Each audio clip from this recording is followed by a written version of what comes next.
ऐसे नहीं, ऐसे नहीं, ऐसे नहीं, पहले खड़े रहो, खड़े लो। ऐसे खड़े होने का, हाँ, और ऐसे पैर मारने का, जोर से। माला क्या कर रही हो? माला क्यों मार रही हो? क्यों मार रही है इसे? क्या क्या इसने? अरे आई पूछो इसने क्या किया है? मेरी छोटी बाची के साथ, इतनी छोटी बच्ची के साथ इसने। अरे जब मैंने इसको देखा ना, इसका उसकी फ्रॉक में हाथ था। सही कह रही है माला, मैं इसे छोड़ूंगा नहीं। अरे ज्यादा दिखाने के लिए रुको, देखो कुछ गलतफहमी हुई है। संजू ऐसा लड़का नहीं है, अच्छा लड़का है। आप मेरे बहन के पति हो ना, इसलिए आपका लिहाज करके मैं इसे अभी जिंदा छोड़ रहा हूँ, लेकिन मैं इसे छोड़ूंगा नहीं, इसे कोर्ट ले जाऊंगा, नहीं छोड़ूंगा इसे मैं। मुल्जिम संजू शिरोडकर पर चाइल्ड मोलेस्टेशन का इल्जाम सही साबित हुआ है। क्योंकि मुल्जिम अभी नाबालिग है, इसीलिए उसे 2 सालों के लिए जुवेनाइल रिमांड होम में रहने की ताकीद की जाती है।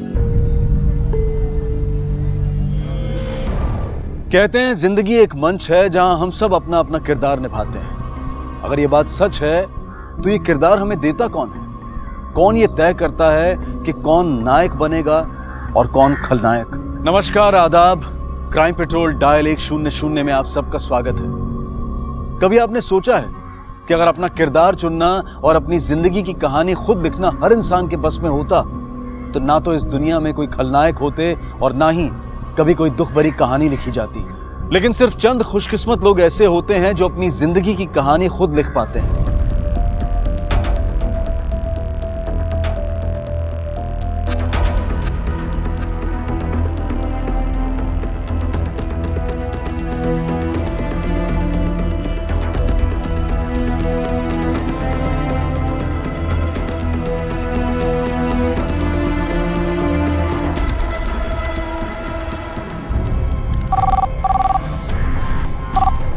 Hello, Borivali police station, sub inspector तांबे। कहाँ?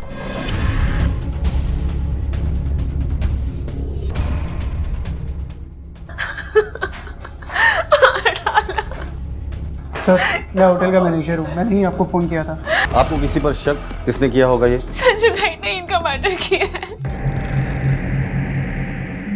मैंने उसे अपनी आंखों से भागते हुए देखा है बाहर से। गाइड? यस, हम लोग 2 वीक्स पहले ब्राजील से अपने देश आए थे और वो 1 वीक से हमारे साथ था। झगड़ा हुआ था मेरे पति और संजू गाइड के बीच में। इनका पर्स, सारे पैसे सब लेके चला गया। वो उसी ने ही मारा इन्हें। आपके किसी स्टाफ ने मर्डर होते हुए या मुजरिम को भागते हुए देखा था? नहीं सर, हम लोग तो मिसेज अय्यर की चीख सुनकर वहाँ पहुँचे थे, तब तक वो वहाँ से भाग चुका था। आपके यहाँ तो सीसीटीवी कैमरास लगे हैं, आई होप काम कर रहे होंगे। फुटेज दिखाइए जरा। यस सर, लेकिन रात को कुछ टेक्निकल प्रॉब्लम आ गई थी जिसके लिए हमने इंजीनियर को बुलाया था। करीब 1 घंटे से 2 घंटे तक पूरा सिस्टम डाउन था, लेकिन उसके होटल से भागने की पूरी फुटेज हमारे पास है क्योंकि उस समय कैमरा ऑन था। ठीक है, फुटेज दिखाइए।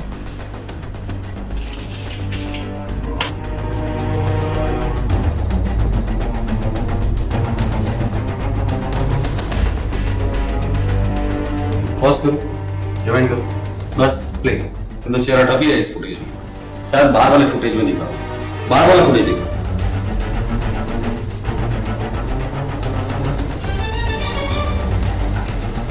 ठीक है, इसकी कॉपी पुलिस स्टेशन भेज देना। सर, ये संजू गाइड इतना भी मासूम नहीं है। पहले सीसीटीवी कैमरा से बचने के लिए उसने चेहरा छिपाया, फिर फ़ोन और सिम कार्ड को तोड़ के फेंक दिया ताकि पुलिस उसे ट्रैक ना कर पाए। इससे ये बात तो साबित हो जाती है कि उसे पुलिस की बेसिक वर्किंग स्टाइल या क्राइम के बारे में बेसिक नॉलेज तो है। तांबे, उसने चेहरा ढका हुआ था तो हम दावे के साथ नहीं कह सकते कि ये संजू गाइड था जिसके बारे में मिसेस अय्यर बोल रही थी। लेकिन अगर वो वही है तो इतना बेवकूफ़ नहीं है कि मर्डर करने के बाद वो अपने घर चले जाए। फिर भी उसके घर का एड्रेस निकाला। सर,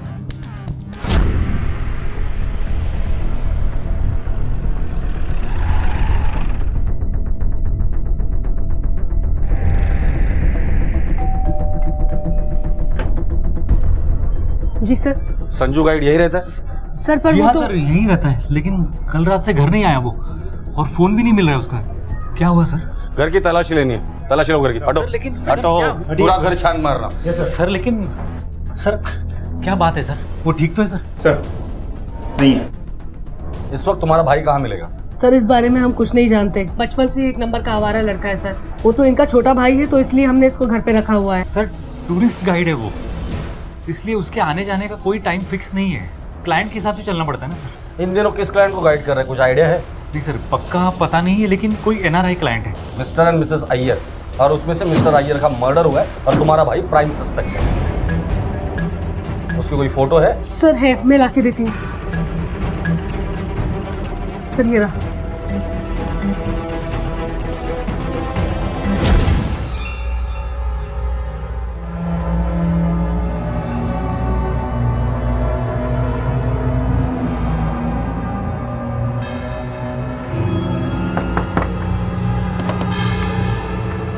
अरे तू आओ। अरे चला ना अंदर। कैसे आना हुआ?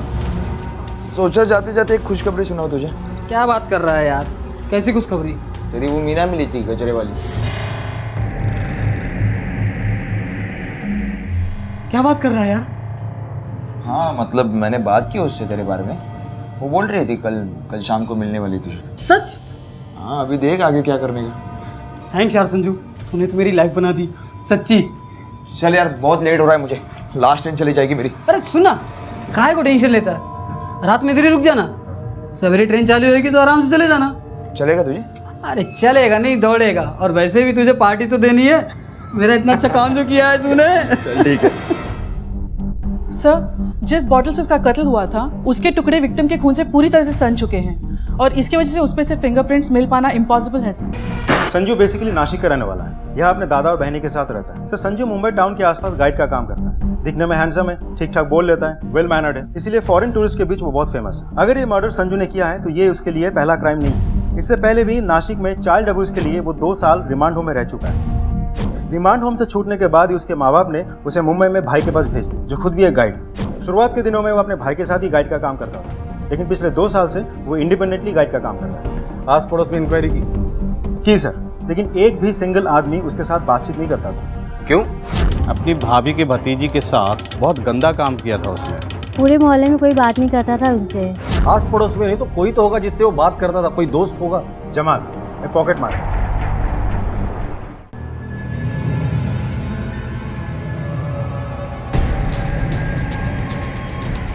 तब मैंने कुछ नहीं किया। उठ, छोड़ इसे। ये लीजिए, जाइए आप। साहब मुझे जाने दो ना। तू जमाल है ना? हाँ साहब। संजू तेरा दोस्त है? हाँ सर। और किस किस से दोस्ती है उसकी? सर उसकी हिस्ट्री से तो पूरा शहर जानता है साहब, इसलिए उससे दोस्ती करना दूर की बात भी नहीं करता साहब। उसकी हिस्ट्री तो नासिक से शुरू हुई, मुंबई कैसे पहुंच गई? उसकी बहनी की वजह से। वो उसको जरा भी पसंद नहीं करती थी। उसके बॉम्बे आने से पहले उसने सबको का बता दिया कि उसका केस चल रहा है, इसलिए उससे कोई बात नहीं करता था। उसके सिर्फ 2 ही दोस्त, मैं और यादव तो टैक्सी चला रहा था साहब, और क्या? और वो मेरा पार्टनर था साहब। पार्टनर? कैसे? वो गाइड है ना साहब।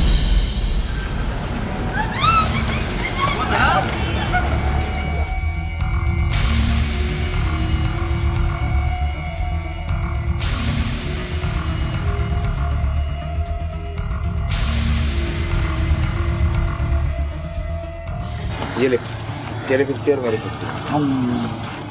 सॉलिड संजू भाई, मजा आ गया आज तो। क्या भाई लोग बड़े नोट गिन रहे हो हैं? लगता है तगड़ी कमाई की है आज।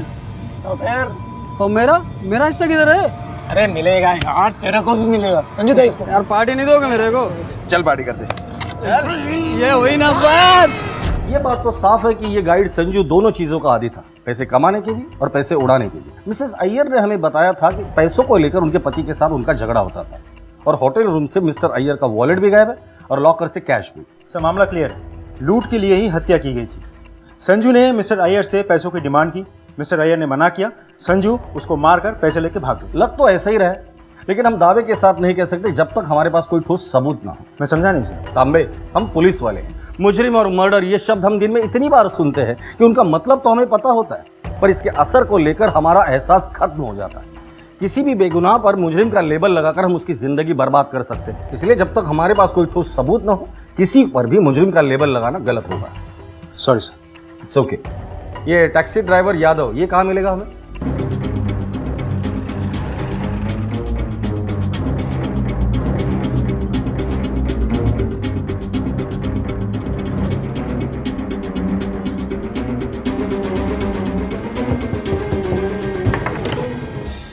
जी साहब। यादव? हाँ साहब, संजू आया था कल, मेरे साथ रुका भी था पूरी रात। वो सुबह ही चला गया। मुझे नहीं मालूम था साहब कि वो खून करके भागा है, नहीं तो उसी वक्त खबर की होती है आपको। सच्ची साहब, मेरा उसके साथ सिर्फ उठना बैठना है, उसके धंधे से मेरा कुछ भी लेना देना नहीं है साहब, सच्ची बोल रहा हूँ साहब। यहाँ से कहाँ जाने वाला था, कुछ बोला था? नहीं साहब, बस चाय पी और निकल गया। ये संजू ड्रग्स लेता था? नहीं साहब, कभी कभार बियर या बिस्की ले लेता था साहब। कोई गर्लफ्रेंड है उसकी? नहीं साहब, जहाँ तक मुझे मालूम है किसी लड़की से दोस्ती नहीं है साहब उसकी।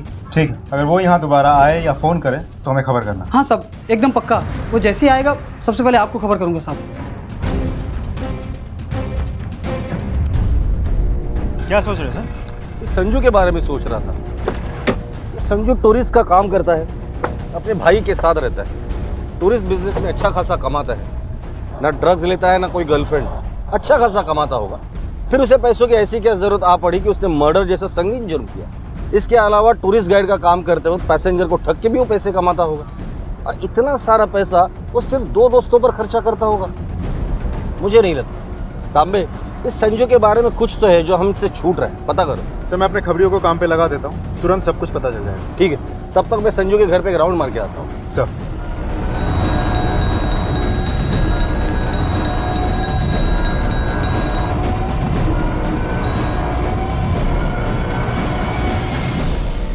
सर वो नहीं है यहाँ पर, और मेरा कोई रिश्ता नहीं है उसके साथ। पावाची रूम कुठे है? सर रूम इधर है, मैं दिखाती हूँ आपको।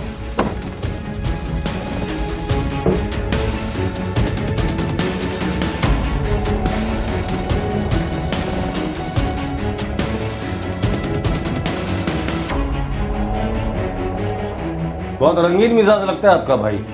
रूम की तलाशी लो।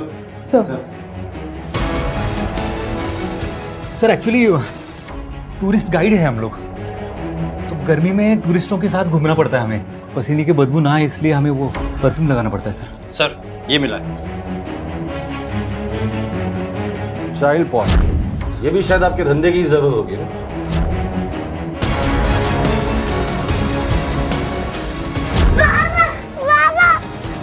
ये लड़की की फोटो मिली है। ये कौन है? नहीं मालूम सर। साहब उसका कोई नया शिकार होगा। बच्चों के साथ गलत काम करना तो उसका पुराना शौक है ना। अगर इनका भाई यहाँ आता है तो सबसे पहले आप हमें इन्फॉर्म करिए। जी सर।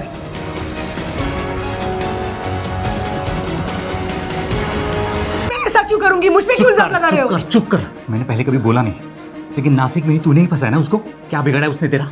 क्यों पीछे पड़ी हुई उसके? उस नीच इंसान के लिए तुमने मुझ पे हाथ उठाया ना? हाँ, एक बार पुलिस को पकड़ लेने दो उसको, देखना खुद से सर झुका के मेरे आगे ना माफी मांगी तो तुमने। श्वेता की तस्वीर का संजू के पास मिलना इस बात की तरफ इशारा कर रहा था कि अलग अलग जगहों और अलग अलग हालात में शुरू हुई इन दोनों की जिंदगी की कहानियां मिल चुकी थी। लेकिन कैसे? संजू का श्वेता के साथ क्या रिश्ता था? क्या वाकई संजू ने इस बच्ची को अपनी हवस का शिकार बनाया था या बनाने वाला था? और जिस एनआरआई का कत्ल करके संजू फरार हुआ था वो इस कहानी में कहां फिट बैठता था? ये वो सवाल थे जिनमें से कुछ के जवाब वक्त को देने थे और कुछ के पुलिस को ढूंढने थे।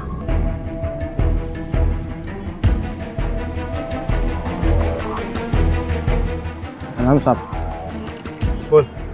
पता किया उस गुंडे के बारे में मैंने साहब। 2 टाके की 13 नंबर गली में एक कैसर मौसी का चकला है, वहाँ उसका हर रोज का उठना बैठना है साहब। और एक बात साहब, वहाँ उसकी जमुना नाम की एक आइटम फिक्स है, वो सिर्फ उसके साथ ही उठता बैठता है साहब।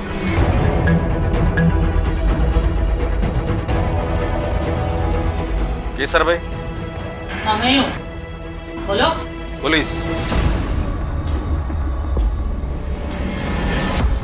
घिनौना होता है ना साहब, घिनौना, बस घिनौने से भी घिनौना आदमी था संजू। पहले तो यहाँ पे वो सिर्फ 2-3 दिन में एक बार आता था, फिर अचानक उसकी नजर यहाँ पे छोटी सी बच्ची पर पड़ी। 9 साल की महज साहब, इतनी सी बच्ची पड़ी।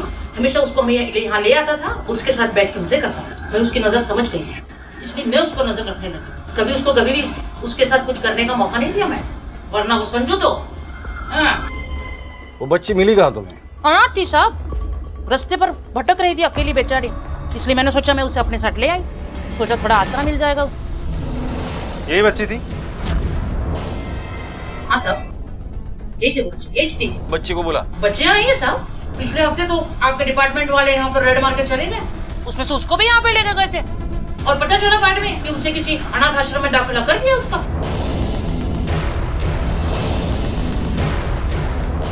सभी पुलिस स्टेशन को इन्फॉर्म करके उस अनाथ आश्रम के बारे में पता करो। Yes sir.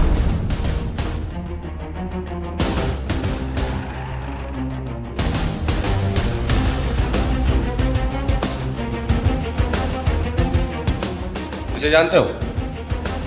हाँ सर, श्वेता नाम है इस बच्ची का। पुलिस जिस दिन उसे यहाँ छोड़कर गई थी, एक 23-24 साल का आदमी आया था उसे ढूंढते हुए। वो अपने आप को इस बच्ची का कजिन बता रहा था, लेकिन जब हमने उसे रिश्ते का तस्दीक करना चाहिए तो वो उसका कोई प्रूफ नहीं दे पाया, इसलिए हमने उससे मिलने नहीं दी। तो वो इस बात पे काफी नाराज हो गया था सर, और बातचीत मारपीट पे आ गई थी सर। बच्ची को बुलाइए। सर वो एक्चुअली में क्या है? क्या हुआ? बच्ची को बुलाने के लिए कहा तो आपके पसीने क्यों छूट गए? बुलाइए बच्ची को। सर वो बच्ची यहाँ नहीं है। नहीं है मतलब? कहाँ है बच्ची? एक 9 साल की बच्ची आपके एनजीओ से गायब हो जाती है और आपको पता ही नहीं है वो चली गई है या कोई उसे उठाकर लेकर गया। एनजीओ चलाते हुए मजाक करते हुए। और मिसिंग कंप्लेंट क्यों नहीं लिखवाया आप लोगों ने? अगर हम ऐसे करते तो सरकार से मिलने वाली ग्रांट बंद हो जाती और उसका यहाँ और बच्चों पर बहुत असर पड़ता सर, इसलिए कंप्लेंट नहीं करवाई। किसी पर शक है? हाँ सर, हम सबको उसी आदमी पर शक है जो उसका कजिन बनकर यहाँ है।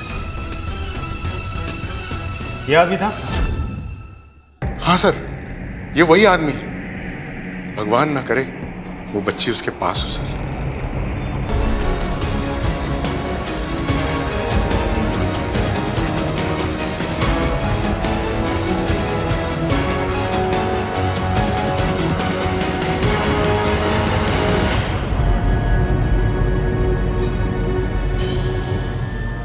हेलो जमल भाई, संजू बोल रहा हूँ।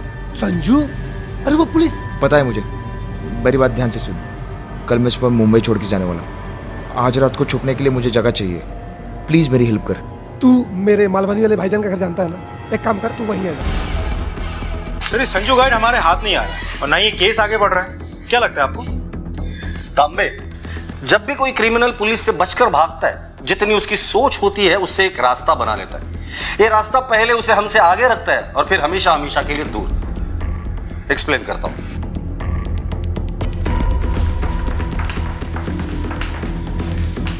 रिकॉर्ड के हिसाब से यह है संजू, जो चाइल्ड अब्यूजर। यहां उसकी मुलाकात होती है श्वेता से। श्वेता एक अनाथ आश्रम में रहती है। संजू श्वेता को लेकर भाग जाता है। फिर संजू की मुलाकात होती है अय्यर से। संजू अय्यर से पैसे मांगता है, अय्यर पैसे देने से मना करता है, तो संजू अय्यर का खून कर देता है। अब संजू श्वेता को लेकर मुंबई के बाहर जाने की कोशिश करेगा, लेकिन संजू की मोडस ऑपरेंडी को देखते हुए वो वैसा नहीं करेगा, क्योंकि उसे पता होगा कि शहर से बाहर निकलने वाले सारे एग्जिट पॉइंट पर हमारी नजर होती। इसलिए संजू श्वेता को यहीं छोड़कर अकेला मूव कर रहा होगा। तांबे, इस संजू के जितने भी दोस्त हैं, रिलेटिव्स हैं, अड्डे हैं, उन पर नजर रखो। ये संजू तुम्हें वहीं मिलेगा। Okay sir. Excuse me. Hello. Okay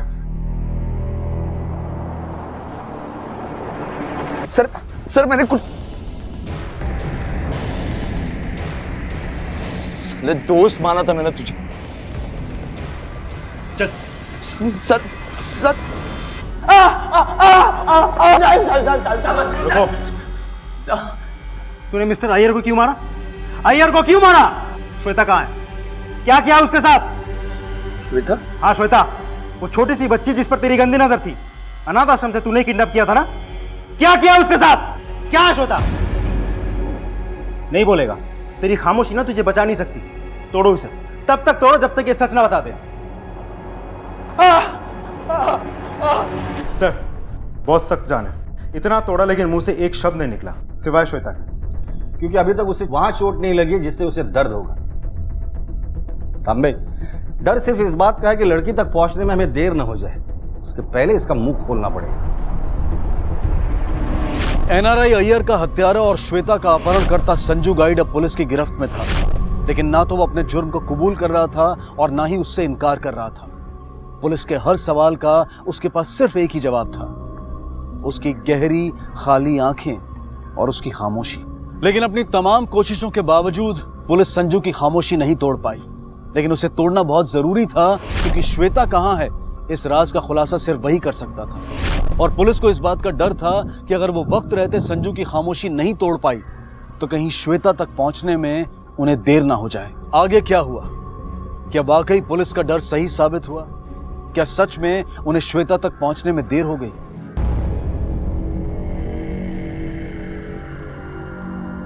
Sanju, तुझे हमारे साथ चलना होगा। हमें 9 साल की एक छोटी सी बच्ची की जली हुई लाश मिली है और हमें पूरा यकीन है कि वो श्वेता ही है। चल, शनाख्त करनी है। श्वेता, श्वेता ऐसे कैसे हो गया? सर ऐसे कैसे हो गया श्वेता के साथ?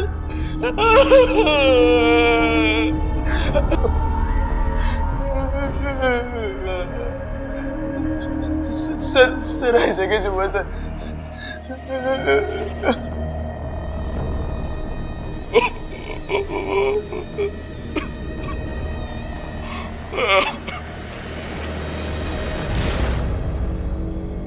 श्वेता की जली हुई बॉडी देखने के बाद तुम्हारी जो हालत हुई है उसे पता चल रहा है कि तुम उसका भला चाहते थे। संजू, अब तो सच बता दो, किसने किया ये सब? सर मैं उसे अपनी बहन मानता था सर। बहन? हाँ सर, मैं उसे पहले दिन से बहन मानता हूँ। जब मैं जमुना के कोटे पे उससे मिला था, लेकिन एक दिन पुलिस की रेड पड़ी तो वो अनाथ आश्रम चली गई और मौका मिलते ही तुमने उसे भगा लिया? नहीं सर, मैंने नहीं भगाया उसे। जब तुम्हें पता था कि श्वेता गायब होने के बाद सबसे पहला शक तुम पर आएगा तो तुम भागे क्यों? पुलिस के पास क्यों नहीं गए? क्योंकि पुलिस कभी सच का पता नहीं लगाती, उनको सिर्फ फाइल क्लोज करना आता है। मेरे साथ पहले भी ऐसे हुआ है, दोबारा ना हो इसलिए मैं नहीं आया। अच्छा ही हुआ श्वेता भाग गई, उसे एनजीओ और वो अय्यर के पास से। मतलब? मिस्टर अय्यर और मिसेस अय्यर ने मुझे गाइड बनाया था। उन्होंने मुझे कहा कि उनको बच्चा नहीं है, वो किसी बच्चे को गोद लेना चाहते हैं, इसीलिए इंडिया आ रहे। मतलब पहिल्याच वेळी नजरेसमोर श्वेता आली सर। मुझे लगा कि उसको आई बाबा मिल गए, उसकी जिंदगी सुधर गई। मैंने उनको कहा कि अभी पेपर जल्दी बनाओ। मैंने श्वेता को समझाया, वो भी बहुत खुश थी। श्वेता को देखते ही उन्होंने पसंद कर दिया था सर। एडॉप्शन की प्रोसेस चालू ही थी सर। उसके होने वाले आई बाबा के पास मैं श्वेता को लेके जाता उनके होटल पे, ताकि एक दूसरे को जान सके। ये एडॉप्शन वाली बात क्यों छुपाई हमसे? मैंने कुछ पर्पजली नहीं छुपाया। वो सडनली मेरे हस्बैंड की डेथ हो गई तो मैं बहुत घबरा गई और मुझे कुछ याद ही नहीं रहा। एनजीओ वाले ने मुझे बताया कि 2-3 दिन में पेपर तैयार हो जाएंगे। मिस्टर अय्यर और मिसेस अय्यर बहुत खुश थे। उन्होंने मुझे एक बड़ी टीम थी, मैं भी बहुत खुश था। खुशी मनाने में जमुना के कोटे पे गए। निकल यहाँ से बाहर। क्या कर रही है? तुझे क्या लगा था मुझे पता नहीं चलेगा? राक्षस है तू, राक्षस। ये क्या बोल रही तू? हाँ, मैंने क्या किया? वो अनाथ आश्रम वाला यहाँ आया था तेरी तरह नोटों की गड्डियाँ लेकर, और पता है नशे में उसने सब पक दिया। तुम लोग श्वेता को 5 लाख में बेचने वाले थे ना, सब पक दिया है उसने। तू मेरी आंखों से ना बिल्कुल दूर हट जा, बिल्कुल दूर। ये क्या बोल रही तू? क्या बोल रही हो? यही सच है। तू निकल जा मेरी आंखों के सामने से, जा यहाँ से। मुझे बहुत गुस्सा आया सर। मैं दूसरे दिन वो अनाथ आश्रम में गया, उसके मैनेजर को 2-4 थप्पड़ लगाए। लड़की के साथ ऐसे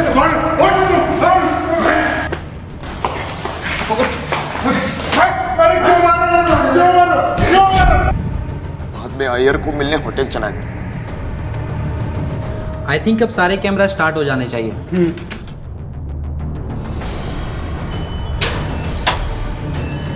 mister Iyer, mister Iyer, mister Iyer. Sanju, what happened Sanju? तुम्हारा कहना है कि तुमने अय्यर को नहीं मारा। तुम जब होटल पहुंचे तो अय्यर पहले से मर चुका था, तो तुम भागे क्यों? हमारे पास क्यों नहीं है?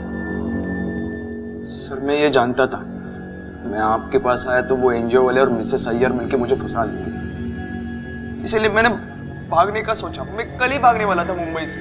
संजू, जो कहानी तुमने सुनाई है दिल तो करता है कि उस पर यकीन करूं, पर कानून इस बात की इजाजत नहीं देता जब तक तुमने जो कहानी सुनाई है उसके सच्चाई के सबूत हमें नहीं मिले। जो डेड बॉडी हमने तुम्हें दिखाई थी वो श्वेता की नहीं थी। भगवान से दुआ करो कि श्वेता जिंदा है और वो सही सलामत हमें मिले।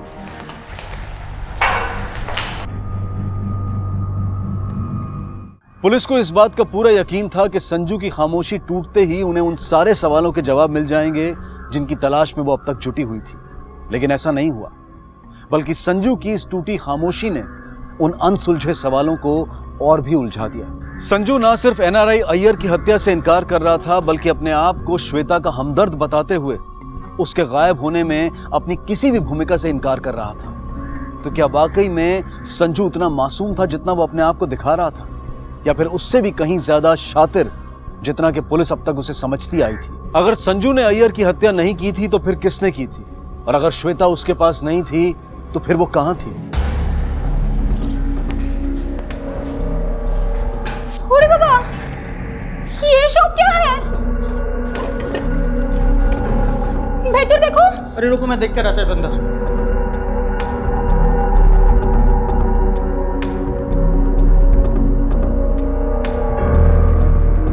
ओको सुनछो, हमारे घर में चोरी हुआ है। हेलो हेलो पुलिस इंस्पेक्टर, आपको फ़ोन करने के बाद ना हम दोनों ने मिलकर पूरा घर चेक किया। घर में जो लॉकर लॉक करके गया था वो वैसा ही लॉक है, उसमें से कोई कीमती सामान भी चोरी नहीं हुआ है। लेकिन ये घर का हालत देखकर तो ऐसा लग रहा है कि हमारा पीछे से कोई रह रहा था यहाँ पर। 2 दिन पहले मित्रा वो बोलपुर जा रहे थे, तो ऐसा उस लड़की ने कहा था। आखिरी बार कब देखा था उसे? मैम 2 दिन पहले, जब वो कंपाउंड से बाहर जा रही थी तो मैंने उसको रोका और पूछा कि कहाँ जा रही हो, तो उसने कहा कि कुछ सामान लेने के लिए जा रही हूँ, कुछ टाइम पे वापस आ जाऊँगी। दुकान मालूम है तुम्हें? हाँ सर, एक लड़की आई तो थी सामान खरीदने, तो सामने वाले बंगलो है ना, वहाँ पे किसी की मेहमान बता रही थी। मैम और एक बात, उस दिन वो सामान खरीदने के बाद वापस नहीं आई। तुम एक काम करो, स्केच वाले को बुलवाकर उस लड़की का स्केच तैयार करवाओ।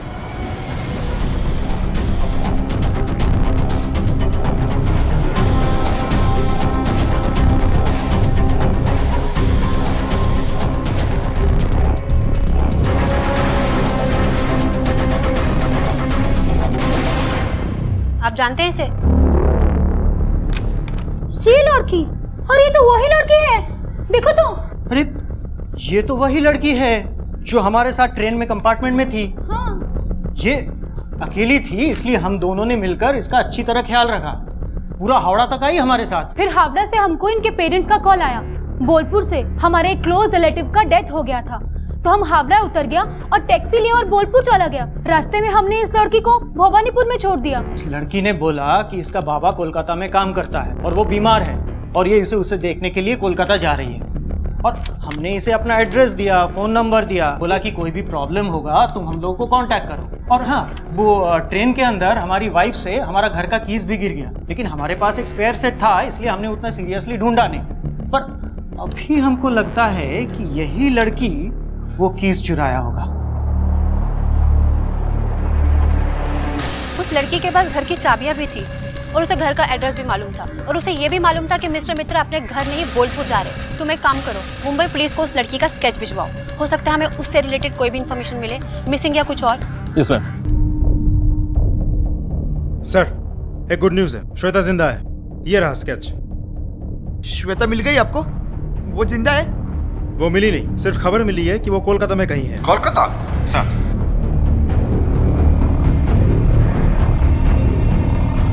तो अभी वो कोलकाता से भी गायब है, लेकिन तांबे ये वाकई गुड न्यूज़ है कि श्वेता जिंदा है। कोलकाता पुलिस को श्वेता से जुड़ी हर इंफॉर्मेशन भेज दो और इस केस से जुड़े हर शख्स को उठाकर लेकर आओ, क्योंकि इस केस में अभी भी कुछ ऐसा बाकी है जो ये लोग हमसे छिपा रहे हैं।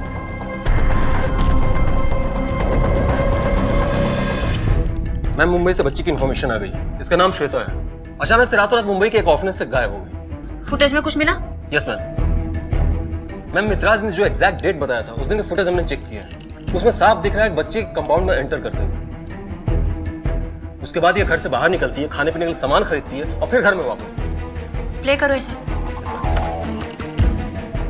ये लड़की घर से बाहर निकली और फिर इसने खाने पीने का सामान भी खरीदा और वापस भी चली गई, लेकिन ये अचानक गायब कहाँ हो गई? Please please please please please मुझे मत मारिए सर। मैं मानता हूँ कि ऑपरेशन के नियमों में मुझसे कुछ गलती हुई। 5 लाख रुपए में मैं श्वेता को भेजना चाह रहा था, पर संजू का इसमें कोई हाथ नहीं, वो इस बारे में कुछ नहीं जानता।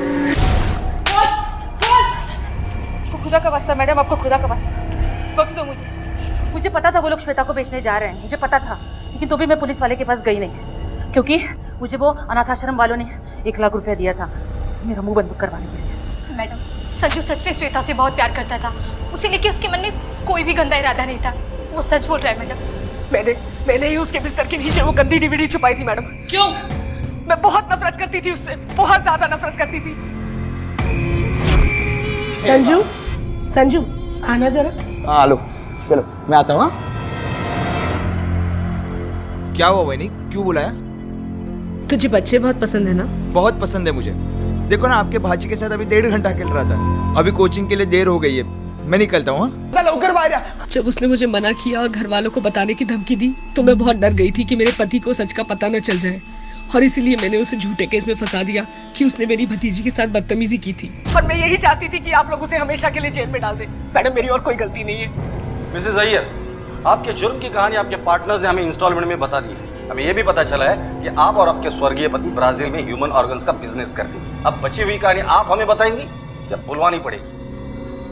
ब्राजील के ब्लैक मार्केट में ऑर्गन ट्रांसप्लांटेशन के लिए हम ह्यूमन बॉडी सप्लाई करते थे। एशियन कॉन्टिनेंटल के गरीब लोगों को नौकरी का झांसा देकर ले जाते थे, बट इस बार एक चाइल्ड बॉडी की रिक्वायरमेंट थी और श्वेता उसमें एग्जैक्टली फिटेड थी। श्वेता कहाँ है? जिस दिन मेरे हस्बैंड का मर्डर हुआ उसी रात होटल के रेस्टोरेंट में हमने तीनों ने साथ में डिनर किया था। उसके बाद वो कहाँ चले गई मुझे नहीं पता।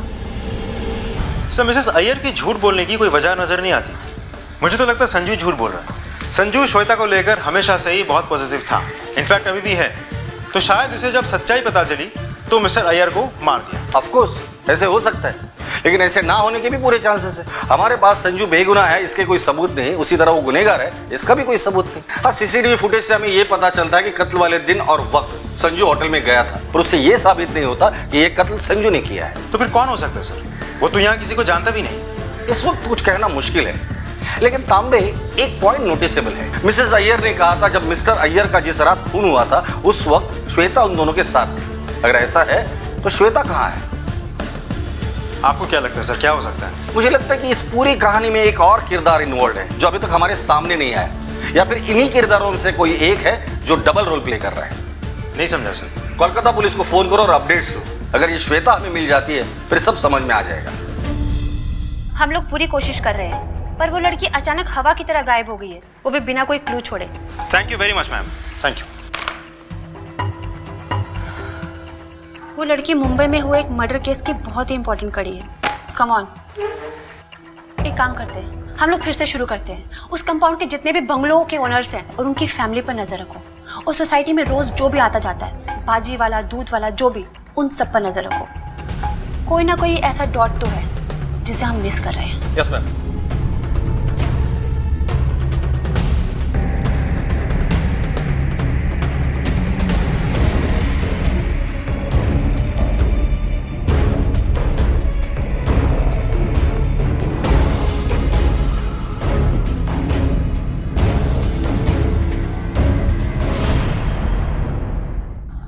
और कैसी है तुम्हारी तबीयत? सलाम सर, साहब आप मुझे बुला लेते, कोई कुछ पूछना था क्या? सुना तुम्हारी तबीयत खराब है तो सोचा खुद जाकर मिल लो।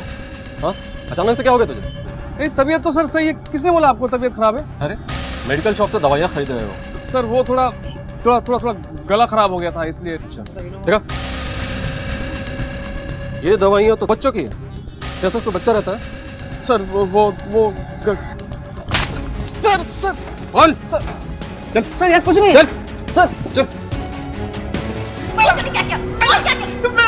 मैडम गलती हो गई, मैडम गलती हो गई। बताता हूँ मैडम, जब से वो आई थी तब से वो मेरी नजर में थी, और जिस दिन वो सामान खरीद के वापस आ रही थी तो बंगलों में कोई नहीं था, सब सो रहे थे। छोटी सी मासूम सी बच्ची पर नजर डाली कैसे? हाँ, गलती हो गई मैडम गलती हो गई मैडम गलती हो गई मैडम।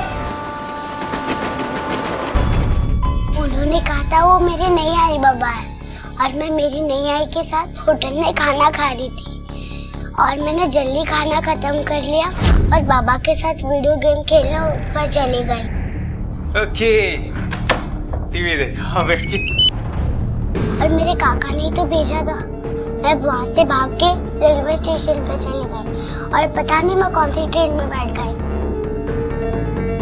सॉरी संजू भैया, सिर्फ आप ही भरोसा करने के लिए, मेरी वजह से आपके साथ ये सब हुआ।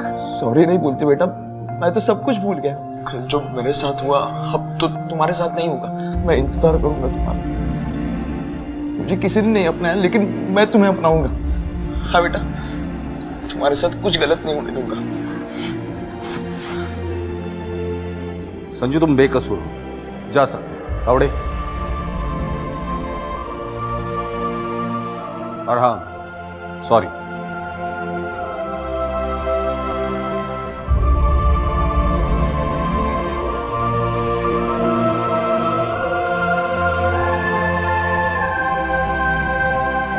और इस तरह संजू गाइड और श्वेता की इस कहानी का अंत हुआ।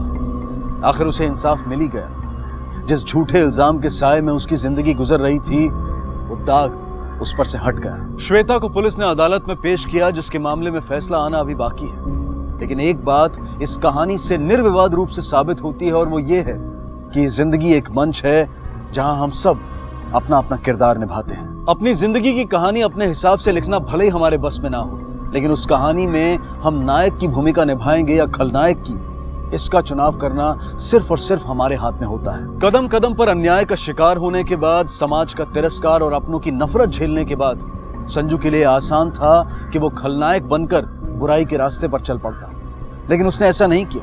उसने अच्छाई के रास्ते को नहीं छोड़ा और आखिर में सबको ये मानना ही पड़ा कि वो खलनायक नहीं बल्कि असल में एक नायक था। संजू के इस चुनाव और जज्बे को सलाम करते हुए हम ये चाहेंगे कि हम सब इस कहानी को हमेशा अपनी सोच में ताजा रखें और जिंदगी में अपने किरदार को चुनने में वही समझदारी दिखाएं जो संजू ने दिखाई।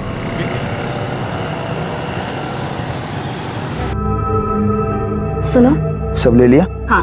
कुछ छूटा नहीं है ना, वरना लेट हो जाएगा। सुनो, मैं बोल रही थी आई बाबा बोल ही रहे हैं तो क्यों ना हो जाने के बाद चले। अंजलि कुछ नहीं होने वाला, चलो जल्दी निकलते हैं और जो कुछ भी होगा देख लेंगे ना, है कि नहीं? अरे यार बैठो, हम अपने हनीमून के लिए जा रहे हैं। लग्नाची अडचणी आल्या त्या संपल्यात की नहीं? वैसे भी वहां पे तुम्हें परेशान करने के बहुत मौके मिलने वाले हैं मुझे। आप इतनी जिद क्यों कर रहे हैं? एक दो दिन रुक जाते हैं ना, मेरी तबीयत सच में ठीक नहीं है। अरे मैं 10 बार बोल चुका हूं हम नहीं रुक सकते, तुम्हें बात समझ में नहीं आती? तुम्हारी तबीयत इतनी भी खराब नहीं है, बच्चे को कोई खतरा नहीं होगा, मैंने कहा ना। मुझे समझ नहीं आ रहा है ऐसे क्या इमरजेंसी है कि आप ऐसा। तुम्हें समझने की कोई जरूरत नहीं है, मैंने कहा ना तुम्हें। फटाफट तैयार हो जाओ, चलो निकलना है हमें। दामाद जी आप खामोखाम परेशान हो रहे, और वैसे भी डरने की कोई बात तो है नहीं। सासरे बुआ मला माहिती मी काय करतोय, ये मेरा घर का मामला है, आप बीच में मत बोलिए। मैंने डिसाइड कर लिया है, आज हम लोग जा रहे हैं बस। अरे बेटा, लेकिन मंजूषा पेट से है, इसका तो थोड़ा ख्याल रखो। तुम आ रही हो या नहीं?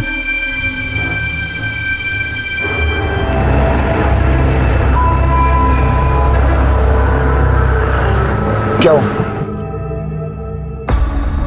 लगिए भाई, तैयार आराम से।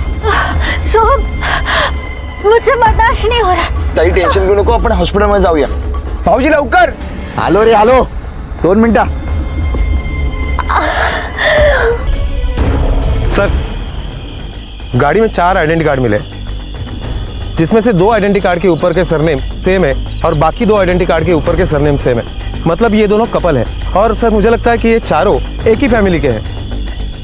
सर हाईवे पर लूटपाट का मामला दिखाने की कोशिश की गई है, लेकिन वैसे है नहीं, क्योंकि गाड़ी में मोबाइल पर्स सब कुछ वैसे के वैसे ही है। हो सकता है, लेकिन फिलहाल कुछ नहीं कहा जा सकता। शिंदे, किस आदमी को बाथरूम लगी हो, इसीलिए इसने हाईवे से गाड़ी नीचे 50 मीटर दूर यहाँ कच्चे रास्ते पर रोकी, और जैसे ही गाड़ी से बाहर निकला इन पर किसी ने हमला कर दिया और सबको मार दिया। एक काम करो, इस पूरे एरिया की तलाशी लो, शायद कोई सुराग मिल जाए। Okay sir. चलो।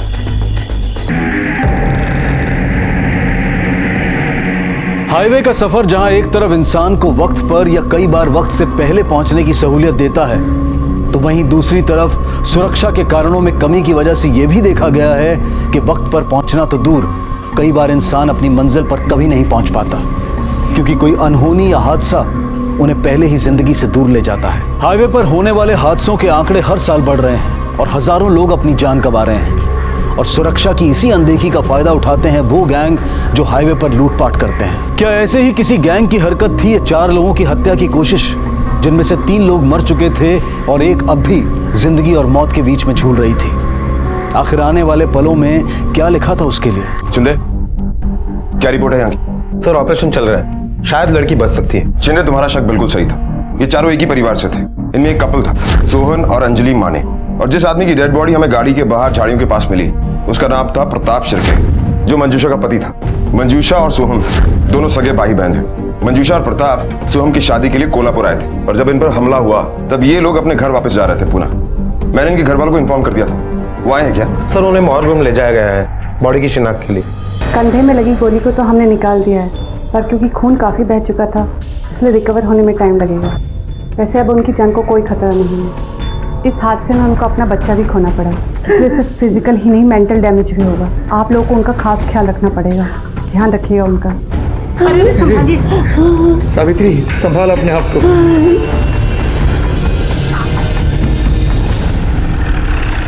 सर, ये उन हिस्ट्री शीटर्स की लिस्ट है जिनका हाईवे पर लूटपाट करने का रिकॉर्ड है।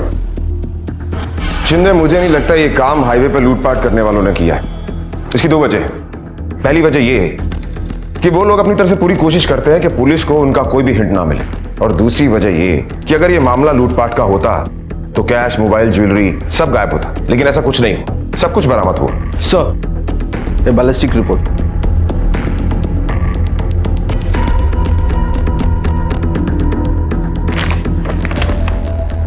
चिंदे, इस बैलिस्टिक रिपोर्ट से मेरा शक और पक्का हो गया। देखो, गोली किसी हाई एंड गन से चली,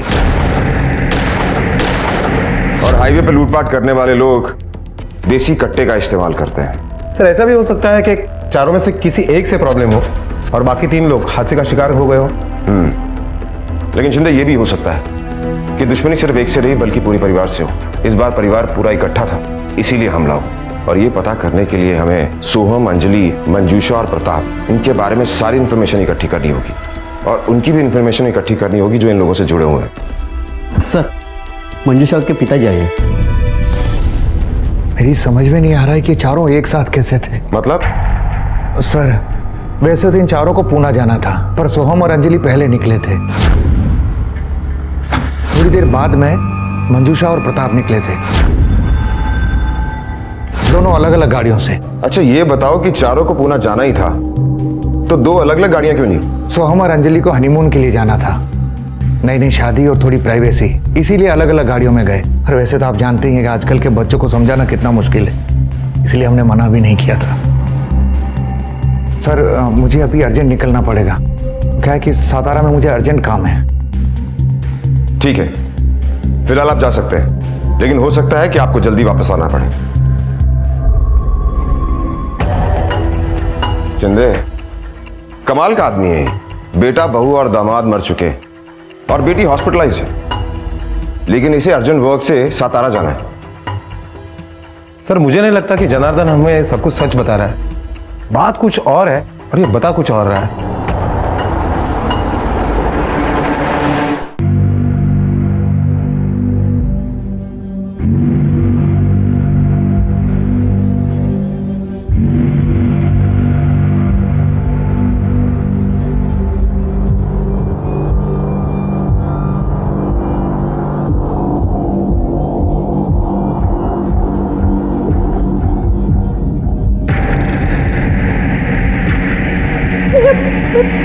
बच्चा, मेरा बच्चा।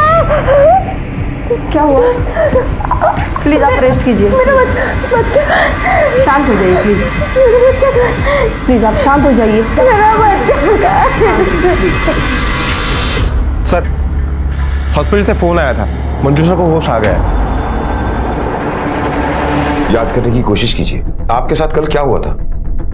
मैं और प्रताप पूना जा रहे थे, बीच में सोहम का फोन आया था। हाँ हाँ हाँ सोहम, क्यों नहीं, बस 2 मिनट लगेंगे। सोहम का फोन था, वो आगे हाईवे पर खड़े हैं, उनकी टैक्सी खराब हो गई है, उसे और अंजलि को आगे से पिकअप कर लेते हैं। अरे हम लोग अभी तक हाईवे पे पहुंचे नहीं हैं और उनकी टैक्सी खराब होगी। पुणे का ना दूसरी टैक्सी पकड़ के आ जाए। क्या हुआ? हाँ हाँ नहीं कुछ नहीं, ठीक है, पिकअप कर लेंगे उन्हें। उसके बाद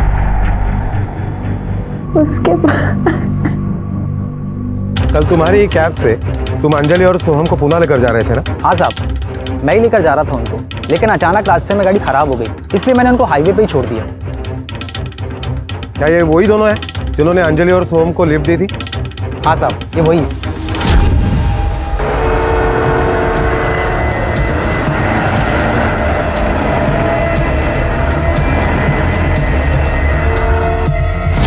और प्रताप ने अंजलि और होम को हाईवे से पिकअप किया था।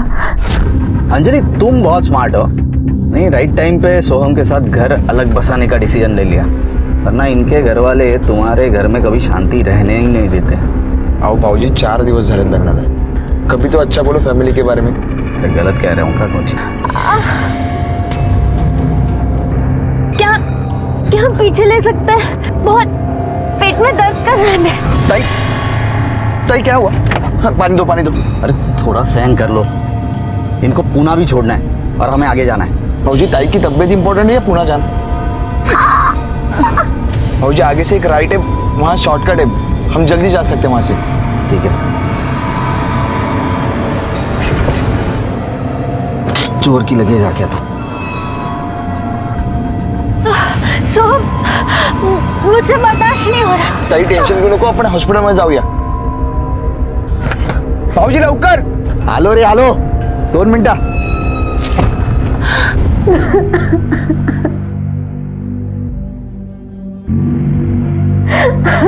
इंस्पेक्टर साहब, आपको इन्हें थोड़ा और वक्त देना होगा। ठीक है डॉक्टर, आप जरा हमारे साथ आइए। डॉक्टर, हमें इनसे कुछ जरूरी इंफॉर्मेशन चाहिए। कितना टाइम लगेगा इन्हें रिकवर होने में? कितना टाइम लगेगा ये तो मैं नहीं बता सकती, लेकिन हाँ, रिकवर होने में टाइम तो लगेगा। और आप लोगों के सवालों से उनकी तबीयत और भी खराब हो सकती है। वो वैसे ही मेंटल और फिजिकल ट्रॉमा में है, एक तो शूट आउट की वजह से और दूसरा वो अपना बच्चा खो चुकी है। Thank you doctor. शिंदे, मुझे ऐसा लगता है जिसने भी ये कत्ल किया है उसका टारगेट प्रताप था, या शायद मंजूषा और प्रताप दोनों, और ये सोहम और अंजलि गेहूं के साथ घुन की तरह पिस गए। सर, लेकिन एक बात मेरे समझ में नहीं आ रही है, इस प्रताप को मंजूषा के माँ बाप से क्या प्रॉब्लम थी कि उसने शादी करके आई हुई नई बहू को भड़काने की कोशिश की? अंजलि, तुम बहुत स्मार्ट हो, नहीं राइट टाइम पे सोहम के साथ घर अलग बसाने का डिसीजन ले लिया, वरना इनके घर वाले तुम्हारे घर में कभी शांति रहने ही नहीं देते। हो सकता है वो सच बोल रहा हूँ, या फिर अपनी कोई कमी छुपाने की कोशिश कर रहा हूँ। इस प्रताप के बारे में सारी इंफॉर्मेशन हमें मंजूषा के बाप से मिलेगी। उसका बाप सितारा में कुछ अर्जेंट काम के लिए गया हुआ ना, वापस आया कि नहीं? हाँ सर, मैंने एक कांस्टेबल उसके पीछे लगाया था, अभी वो अपने घर पर ही है। प्रताप सिर्फ अपने बारे में ही सोचता था, उसने मेरी बेटी की कभी फिक्र नहीं की। हमेशा मेरी मंजूषा को दुख दिया है उसने। अरे 4 लोगों के बीच उसे बेइज्जत करता था। सर, सच कहूं तो प्रताप बहुत गुस्से वाला आदमी था, यहाँ तक कि उसने मेरे सोहम पर कोर्ट केस भी कर दिया था, हमारी अपनी जमीन हथियाने के लिए। वो सबको गालियां देता था, किसी की इज्जत करना तो उसे आता ही नहीं था। इसलिए तुमने उसे तंग आकर जान से मार दिया, है ना? सच कहूं तो हाँ, मैं उसे तंग आ गया था, पर मैंने उसका खून नहीं किया। मैं अपने बेटे बहू को क्यों मारूंगा? मैंने किसी को नहीं मारा सर। चंदे, इस जनार्दन की कॉल रिकॉर्ड्स और मोबाइल लोकेशन निकालो, क्योंकि ये सिर्फ प्रताप से ही नहीं, सोहम और अंजलि से भी गुस्सा था, क्योंकि अंजलि के कहने पर सोहम अलग घर लेकर रहने के लिए तैयार हो गया था। लेकिन सर, फिर जनार्दन मंजूषा को क्यों मारेगा? शिंदे, ये मत भूलो कि गोली मंजूषा के कंधे पर लगी है, और कंधे पर गोली लगने से कोई मरता नहीं है।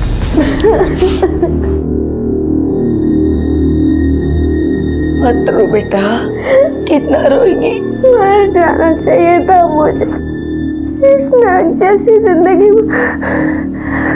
मेरा बच्चा ही तो एक सहारा था, वो भी इस दुनिया में नहीं रहा, तो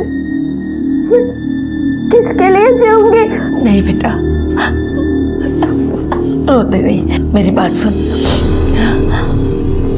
वो प्रताप ने तो तेरी जिंदगी वैसे भी नरक बना के रखी थी, और अब तो तेरा बच्चा भी नहीं रहा। सुन, अब तो तेरी जिंदगी आजादी से अपने तरीके से जी सकती है बेटा।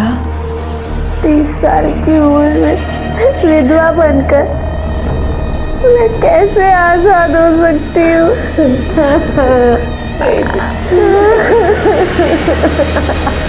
सर, हमने जनार्दन के मोबाइल की लोकेशन ट्रेस की है। कत्ल के वक्त जनार्दन का मोबाइल लोकेशन हाईवे के आसपास का नहीं था। और सर, ये सोहम की पोस्टमार्टम रिपोर्ट। सोहम के पोस्टमार्टम रिपोर्ट के मुताबिक सोहम के बॉडी पर गोली के अलावा कुछ चोट के निशान पाए गए। वो ज्यादा पुराने नहीं थे और उसमें से कुछ घाव भर भी चुके थे। इसका मतलब कुछ दिन पहले सोहम की किसी से लड़ाई हुई थी और उसने सोहम को बहुत बुरी तरह से मारा भी। लेकिन क्यों? और ये बात उसके घर वालों ने हमसे छुपाई क्यों?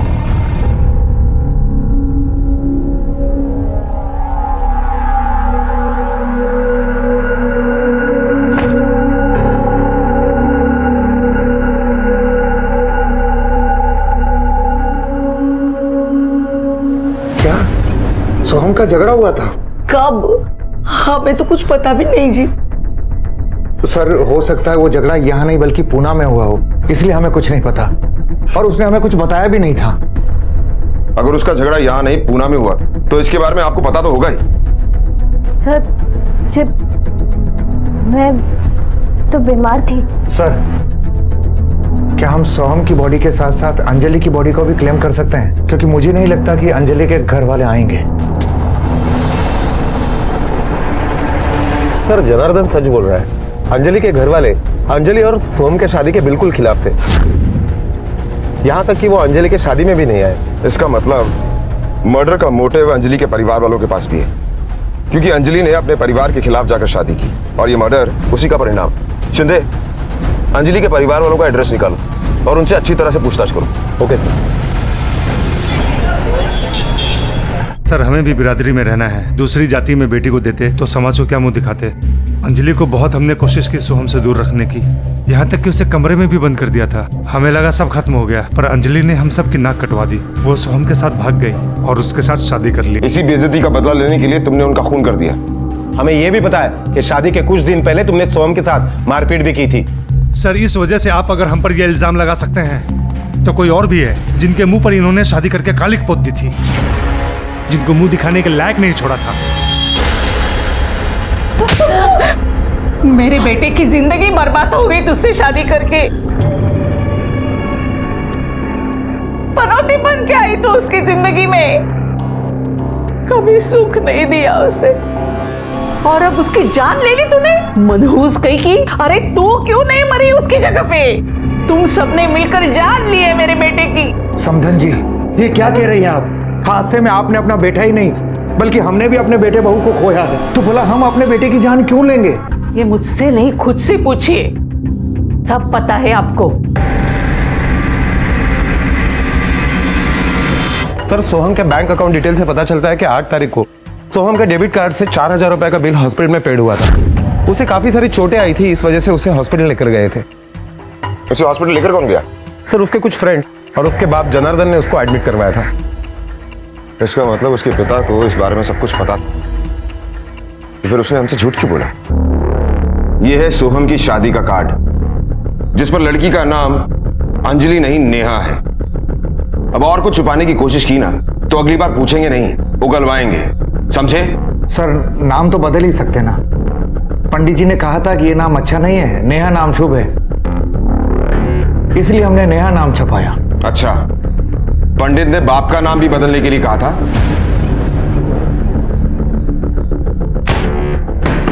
देखो इसे, इस पर बाप का नाम रघुनाथ भोसले लिखा हुआ है, कॉर्पोरेटर। तुम्हें पहले एक सांगा कि तुम झूठ क्यों बोल रहे थे? कहीं ऐसा तो नहीं कि उससे डर कर सच छुपा रहे थे? मैं भला उससे क्यों डरूंगा?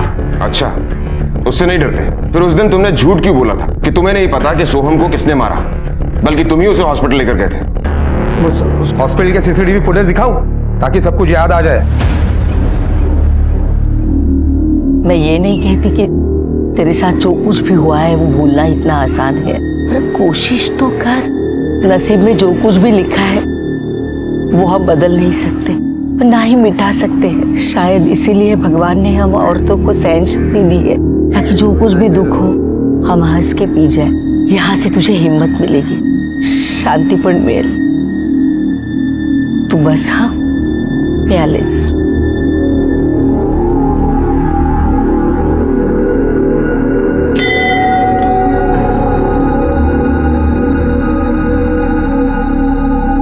पंडित जी, मेरी बेटी मंजूषा के नाम से पूजा कीजिए।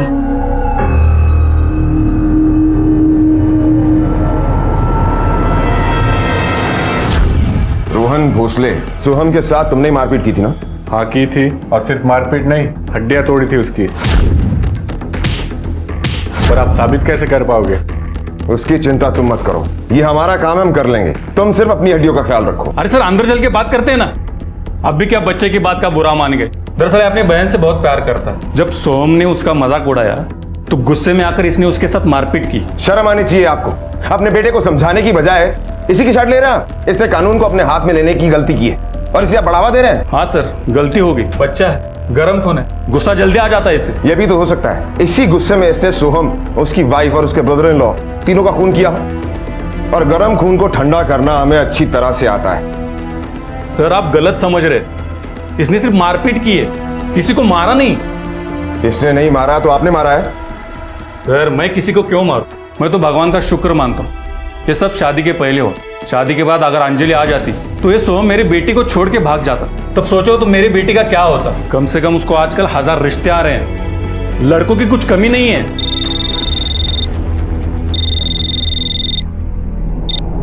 हेलो, क्या?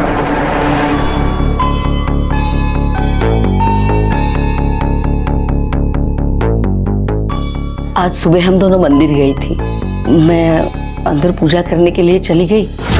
बाहर आके देखा तो मंजूषा बाहर नहीं थी। मैंने उसे ढूंढा, वहां एक सुनसान जगह पर बैठी हुई मिली। मंजूषा दिखा तो काय ग इकडे काय करतेस? काय ग? मैं मंदिर की परिक्रमा कर रही थी।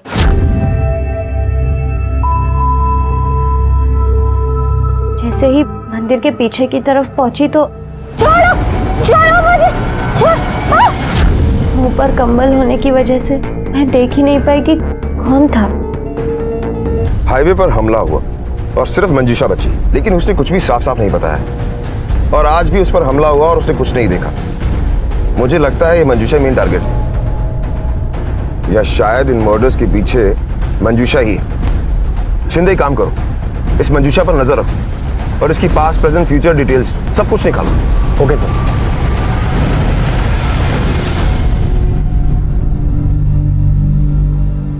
मंजूषा,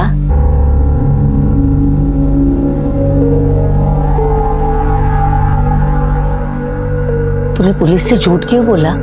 कैसा झूठ आई? यही कि तुझ पर जिसने हमला किया उसे तूने देखा ही नहीं। क्योंकि आई मैंने सच में नहीं देखा। उसने मेरे ऊपर कंबल। चुप कर, जब मैं वहां पहुंची तब वहां कोई कंबल वंबल नहीं था। क्या बात है बेटा, किसे बचाना चाहती है?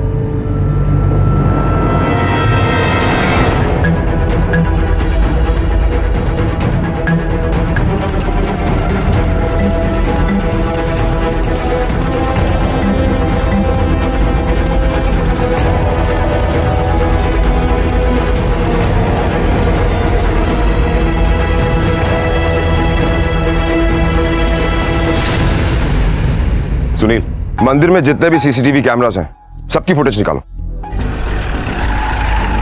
क्यों इसे लेके जा रहे हो आप? क्या किया इसने? सर हुआ क्या? कहाँ ले जा रहे हैं? क्या किया है? हमें कुछ पूछताछ करनी है, चलाओ। मंजूषा, ये देखिए, जिस टाइम आप मंदिर की परिक्रमा कर रही थी, ये उस टाइम की सीसीटीवी फुटेज है।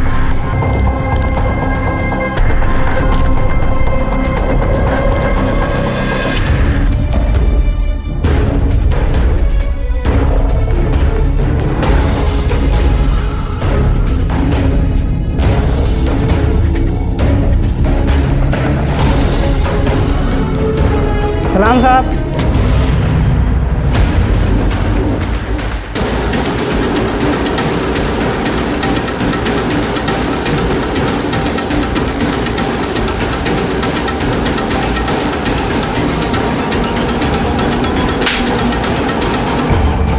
ये इरफान है।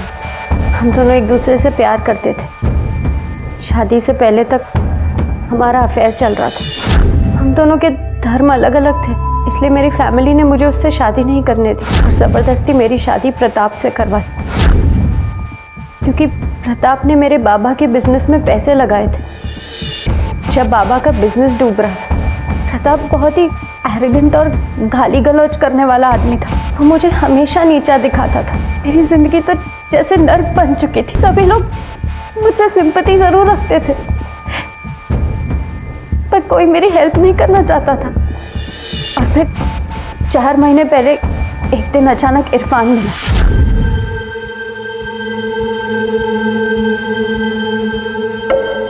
उसके बाद अक्सर वो मेरा पीछा करता था। मैंने कभी भी उसे पलट कर नहीं देखा, पर वो हार मानने को तैयार ही नहीं था। मेरा पीछा करता रहा, मुझे फोन करता रहा। कोई ईमेल नहीं मिला अभी तक? मिलना तो चाहिए। हाँ,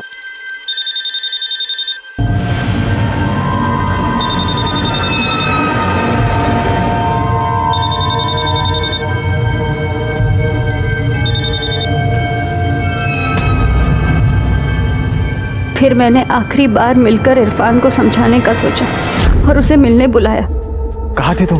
कब से तुम्हारा इंतजार कर रहा हूँ मैं। आके तरस गई थी तुम्हें देखने के लिए। इरफान प्लीज दूर रहो मुझसे। अब मेरे और तुम्हारे बीच कुछ नहीं हो सकता। तुम मेरा पास्ट हो, प्रताप मेरा प्रेजेंट है। अरे पर ये अचानक से क्या हो गया? इरफान, आज के बाद मैं तुमसे कभी नहीं मिलूंगी। मैंने इरफान वाली बात किसी को भी नहीं बताई। मुझे डर था कि अगर प्रताप को ये बात पता चली तो वो मुझे जान से मार देगा। और कल जब मैं मंदिर गई तो मैंने ये बात इसलिए नहीं छुपाई थी क्योंकि मैं डर गई थी, बल्कि इसलिए नहीं बताई क्योंकि मैं जानती थी कि मेरी बातों का यकीन कोई नहीं करेगा। सब यही मानेंगे कि मेरा और इरफान का अभी भी अफेयर चल रहा है, जबकि मैंने उसे कभी कोई कांटेक्ट नहीं रखा। सब यही समझेंगे कि मैंने मेरे पति का कत्ल करवाया है और उसके कत्ल की साजिश में मुझे भी घसीट लेंगे।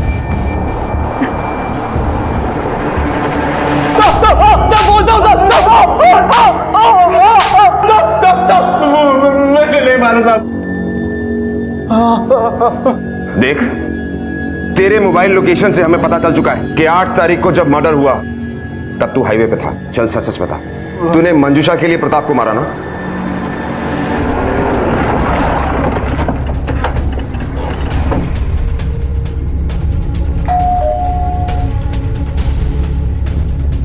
ये इरफान का घर है? हाँ, कहिए। आप कौन? मैं उनकी बीवी। हमें आपके घर की तलाशी लेनी है। ये रहा आपके घर की तलाशी का वारंट। भाविस्कर, तावड़े, कानम कोबरा बिन जुंगाड़ा। Okay sir.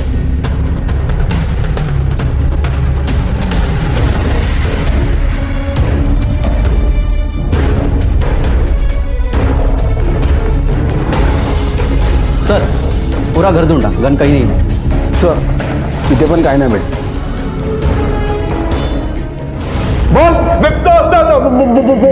बोलता हूँ मारना मत साहब। मैं मंजूषा और उसके पति का पीछा कर रहा था। मंजूषा मेरी बात को मान ही नहीं रही थी। मैंने सोचा कि उसकी पति की पिटाई करके उसे धमकी दूंगा तो वो अपने आप हमारे रास्ते से दूर हो जाएगा। फिर आगे रास्ते में उन्होंने किसी 2 लोगों को गाड़ी में बिठाया। मैंने सोचा कि ये 2 लोगों को मैं नहीं संभाल पाऊंगा। फिर साहब आगे रास्ते में मैं एक ढाबे पर रुक गया था। शाम 5:30 बजे तक साहब मैं उधर ही था। माँ कसम साहब, मैंने किसी को नहीं मारा साहब, सच बोल रहा हूँ मैं। वैसे भी प्रताप ने घर और बाहर इतने सारे दुश्मन पाल के रखे थे कि वैसे भी ये काम कोई भी कर सकता था। साहब बोल, तू कहना क्या चाहता है? साहब, प्रताप ने एक लड़की को यूज करके फेंक दिया था साहब। ये बात उसकी पूरी फैमिली जानती है, लेकिन कोई नाम नहीं लेगा साहब, क्योंकि उसका नाम लेगा तो उनकी बदनामी होगी। सर, मर्डर स्पॉट से वो ढाबा लगभग 5 किलोमीटर की दूरी पर है। हमने ढाबे पर जाकर पूछताछ की तो पता चला कि इरफान सच बोल रहा है। जिस वक्त मर्डर हुआ उस वक्त इरफान उस ढाबे पर ही था। जिंदे, मुझे ऐसा लगता है कि मर्डर का प्लान इरफान और मंजूषा ने मिलकर किया है। दोनों के पास वजह थी। इरफान मंजूषा को पाना चाहता था और मंजूषा अपनी शादी से मुक्ति। शायद मंजूषा के दिल में इरफान के लिए वापस से फीलिंग पैदा हो गई थी, इसीलिए उसने उसको बचाया। पता नहीं कौन से कर्मों की सजा मिल रही है मुझे, जो ऐसी औलाद पैदा हुई है मेरे घर में।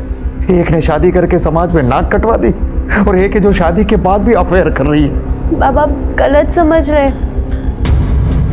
बकवास मत कर, मुझे सब पता है। अरे तेरी वजह से समाज में निकलना मुश्किल हो गया है मेरा। चुप भी करो। और कितना कीचड़ उछालोगे दूसरों पर? कभी खुद पे शर्म नहीं आती तुम्हें? हमेशा से तुमने अपनी बातें मुझ पर और बच्चों पर ला दी है। कभी कभी तो मुझे शक होता है कि प्रताप की इन हरकतों से तंग आकर और सोहम ने जो अंजलि के साथ शादी की उसकी वजह से और अपना कॉन्ट्रैक्ट खोने की वजह से मैंने तो इन तीनों का खून नहीं किया। सर, प्रताप के कॉल रिकॉर्ड में हमें एक नंबर ऐसा मिला है जिस पर कुछ महीने पहले काफी सारी बातें हुई है, और बैंक रिकॉर्ड के मुताबिक एक अकाउंट नंबर ऐसा मिला है जिस पर लगभग हर महीने पैसे जमा किए जाते थे। सर, ये बैंक अकाउंट और फोन नंबर एक ही इंसान के नाम पर रजिस्टर्ड है। नाम क्या है? सर, राधिका माने। राधिका माने से तुम्हारे क्या संबंध है?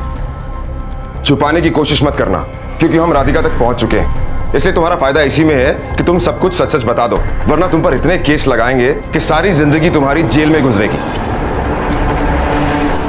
राधिका माने? हाँ, आपको हमारे साथ पुलिस स्टेशन आना पड़ेगा। Police station? लेकिन क्यों? राधिका मेरे कजिन की बेटी है। बचपन में उसके माँ बाप की एक एक्सीडेंट में मौत हो गई थी, तब से मैंने उसे पाला है। जनार्दन काका और सावित्री काकी ने मुझे पाल पोस कर बड़ा किया, अच्छी जिंदगी दी, कभी कोई भेदभाव नहीं किया। लेकिन मंजूषा ताई की शादी के बाद जब से वो प्रताप मेरी जिंदगी में आया है, मेरी जिंदगी तहस नहस हो गई है। काका ने जबरदस्ती मुझे उसके साथ रिश्ता रखने के लिए मजबूर किया। प्रताप का जब मन करता था वो तब मेरे साथ जबरदस्ती करता था। अपने बच्चे की तरह पाला मैंने उसे, और बदले में उसने मेरी बेटी का घर बर्बाद कर दिया। वो कहती थी कि प्रताप की गंदी नजर है उस पर।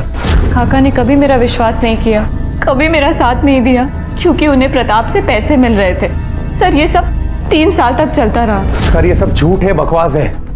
अगर ऐसा था तो 3 साल तक ये सब कैसे चलता रहा? सर, राधिका का दिल आ गया था प्रताप पे। मैंने तो खुद देखा है प्रताप पर उसे डोरे डालते हुए। जैसे ही मैंने अपने ब्यूटिशियन का कोर्स कंप्लीट किया, मैंने वो घर छोड़ दिया और वापस कभी नहीं गई। 2 महीने हो गए, मैंने किसी की शक्ल नहीं देखी, पर प्रताप ने हार नहीं मानी। वो मेरे पीछे पड़ा रहा, और आज जब आप कह रहे हैं कि वो मर गया है, तो मुझे दुख होने की बजाय खुशी हो रही है, क्योंकि उस जैसे गंदे घटिया इंसान को बहुत पहले मर जाना चाहिए था। सर, अगर हम राधिका या जनार्दन इन दोनों में से किसी की एक के बयान को भी सच मान ले, फिर भी राधिका के पास ही प्रताप को मारने का स्ट्रांग मोटिव है। 3 साल तक प्रताप ने राधिका को अब्यूज किया। उसने अपने बीबी तक को नहीं छोड़ा और इसे भी छोड़ना नहीं चाहता था, और इसीलिए इन सब से मुक्ति पाने के लिए और बदला लेने के लिए राधिका ने प्रताप के ऊपर गोली चलाई होगी, और गलती से सोहम और अंजलि दोनों मारे गए होंगे। शिंदे, इस राधिका पर नजर रखो, पता करो इसने किसी से कोई गन तो नहीं खरीदी थी, या किसी को सुपारी दी हो, या ये भी हो सकता है कि उसने किसी के साथ मिलकर प्रताप को मारने की प्लानिंग की हो। Okay sir.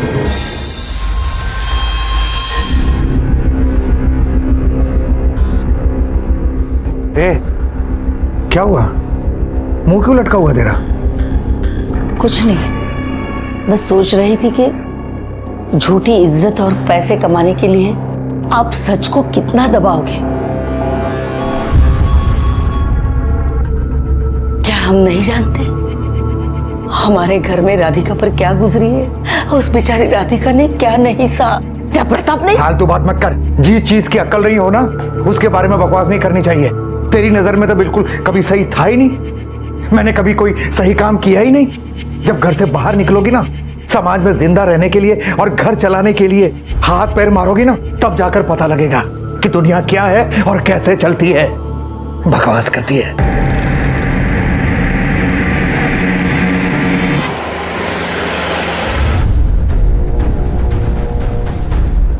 सर, हमने राधिका के घर और ब्यूटी पार्लर के आसपास चेक किया, लेकिन ऐसा कुछ भी नहीं मिला जिससे हम ये कह सके कि राधिका ने प्रताप को मरवाया हो या किसी को सुपारी दी हो, और उसने गन खरीदने के कोई सबूत भी नहीं मिले। हेलो,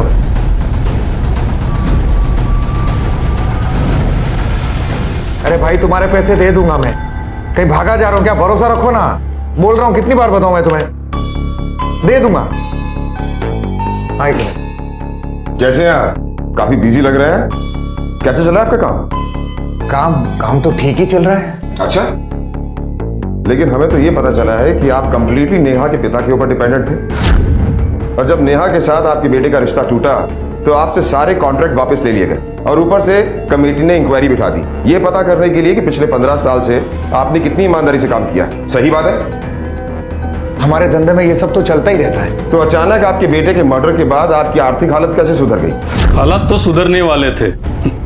कमेटी ने सब इल्जाम वापस ले लिए, क्योंकि जनार्दन शिर्के के खिलाफ मेरिट में कुछ साबित ही नहीं हुआ। हो सकता है कि इत्तेफाक हो कि मेरिट में कुछ नहीं मिला, पर बड़ा अजीब सा इत्तेफाक है। जब बेटे की शादी होने वाली थी तो कोई भी तुम्हें एक भी कॉन्ट्रैक्ट देने के लिए तैयार नहीं था, लेकिन जैसे ही तुम्हारा बेटा और बहू मरे तुम्हें सब कुछ वापस मिल गया। कहीं ऐसा तो नहीं कि अपना सब कुछ वापस पाने के लिए तूने खुद ही अपने बेटे और बहू को मरवा दिया हो, और प्रताप तो वैसे ही तुम्हारे गले की हड्डी बना हुआ था, उसे भी रास्ते से हटा दिया हो। आप मुझ पर झूठा और बेबुनियाद आरोप लगा रहे हैं। उसने अपनी बेटे की शादी मेरी बेटी से करने के लिए इनकार किया था, इसलिए इस बात का बदला लेने के लिए मैंने कमेटी बिठाई थी। सर, सोहम के मौत के बाद जनार्दन मेरे पास आया और रोने लगा। ये सब उसके बेटे की गलती थी। वो खुद अपने बेटे की शादी मेरी बेटी नेहा के साथ करवाना चाहता था, लेकिन औलाद ऐसे निकली, वो तो क्या करे। सर, 20 साल से मेरी और उसकी जान पहचान थी, इसलिए मैंने सोचा कि उसे माफ कर दूं, और मैंने कभी उसे सोहम की हत्या करने के लिए नहीं कहा था, और ना ही कभी मैंने उसको धमकाया था। तुम सिर्फ अपने बारे में सोचते हो। तुमने अपने फायदे के लिए जबरदस्ती अपनी बेटी की शादी प्रताप से करवाई, और फिर राधिका से फायदा उठाने के लिए उसे भी बलि पर चढ़ा दिया, और अपने बेटे की शादी नेहा से करवाने की सोची ताकि उसके बाप से फायदा उठा सको। और जब सोहम ने तुम्हारे प्लान को चौपट कर दिया तो तब तुमने सोहम और अंजलि दोनों को मरवा दिया। अब जल्दी से बता दो, किससे करवाया ये काम? किसे सुपारी दी थी? बोल। साहब, मैं सेल्फिश नहीं हूं। आज की इस जोड़ तोड़ की दुनिया में जैसे जिंदा रहा जाता है, बस मैं भी वही कर रहा था, पर मैं अपने लिए नहीं कर रहा था, अपने परिवार के लिए कर रहा था। पर इस सब के लिए मैं किसी को मार नहीं सकता। सोहम तो मेरा अपना बेटा है। अच्छा, तो रघुनाथ से मिलने के लिए क्यों गया था? वो भी तुरंत अपने बेटे की मौत के बाद।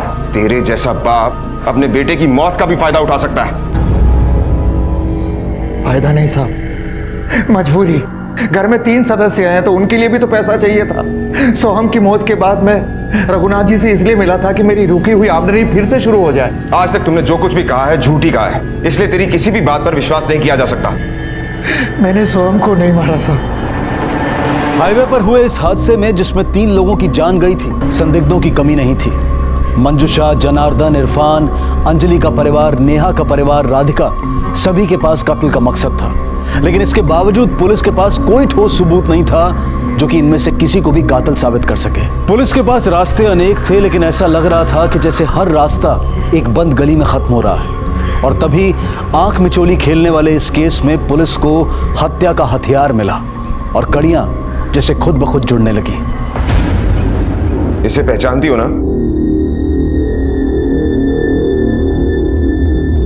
अब बात को बिना घुमाए फिराए सब कुछ सच सच बताओ, क्या हुआ था उस दिन? ये गन मैंने प्रताप को मारने के लिए खरीदी थी, पर बीच में ही सोहम का फोन आया था कि उन्हें पूना तक लिफ्ट चाहिए। तब मैंने प्रताप को मारने का अपना फैसला टाल दिया, पर ऐसा करने के लिए मुझे अंजलि और सोहम ने उकसाया था। उकसाया मतलब? वो दोनों हमेशा खुश ही रहते थे, उन्हें जो चाहा वो मिला, मुस्कुराते थे, एक दूसरे की केयर करते थे। मैं ये सब बर्दाश्त नहीं कर सकी। मैं भी तो उसी परिवार की थी। फिर मेरे साथ ये भेदभाव क्यों? जब से शादी हुई थी बस रो रही थी, बेइज्जत हो रही थी। मुझे वो खुशियाँ कभी नहीं मिली जो उन्हें मिली थी। फिर एक दिन ये सब देखते सोचते मुझे क्या हो गया। 3 लोगों की जान लेने से बेहतर होता कि तुम अपने आप को समझाती, एक सही फैसला लेने की हिम्मत जुटाती। तुम्हारे एक गलत फैसले ने 2 मासूमों की जान ली है। काश तुम्हें पता होता कि अपराध का रास्ता किसी को आजाद नहीं कर सकता, सिर्फ बंदी ही बना के रख सकता है। ऐसा कहते हैं कि अक्लमंद से अक्लमंद इंसान भी अपने दिमाग का सिर्फ 2 से 3% ही इस्तेमाल करता है। बाकी के बचे हुए प्रतिशत में क्या है यह हम नहीं जानते, और शायद उसी का एक हिस्सा है मंजुषा की हालत, जिसने उसे गुनहगार बना दिया। लेकिन इंसान की चेतना भी कमाल है। अगर वो जागृत रहे तो इंसान को भगवान, और अगर सो जाए तो भगवान को भी शैतान बना सकती है। और शायद यही हुआ था मंजुषा के साथ। उसने अपनी हालत के सामने समर्पण नहीं किया था, लेकिन विरोध और बेहतरी का जो रास्ता उसने निकाला था वो उसकी पहले की हालत से ज्यादा भयानक था। जनार्दन जैसे लोग जो समाज और दुनिया की दुहाई देते हैं, अपनी गलतियों पर पर्दा डालते हैं, उन्हें दूसरों पर थोपते हैं, असल में वो गुनाह की खेती कर रहे होते हैं और उसी गुनाह की फसल उन्हीं के आसपास उगकर उन्हीं की तबाही का कारण बनती है। मंजुषा को सोहम, प्रताप और अंजलि के कत्ल के लिए गिरफ्तार किया गया है। फिलहाल वो जुडिशियल कस्टडी में है। अपनी हालत के लिए किसी दूसरे को जिम्मेदार ठहराने से पहले अपने आप को जांच लें कि कहीं आप अपनी हालत के सुधार के लिए किसी दूसरे को संघर्ष करते हुए तो नहीं देखना चाहते। हर गलत बात का विरोध करें और सही समय पर आवाज उठाएं, यही एक अच्छे इंसान की पहचान है। अब मैं अनूप सोनी आपसे विदा लेता हूं, फिर मुलाकात होगी अगले एपिसोड में एक और चौंका देने वाले केस के साथ। तब तक अपना और अपने परिवार का ख्याल रखें और देखते रहें क्राइम पेट्रोल डायल 100। सबक एक को सीख हम सबको। जय हिंद। क्राइम पेट्रोल के और भी दिलचस्प कहानी देखने के लिए हमारे चैनल को सब्सक्राइब करें और बेल आइकॉन दबाना न भूलें।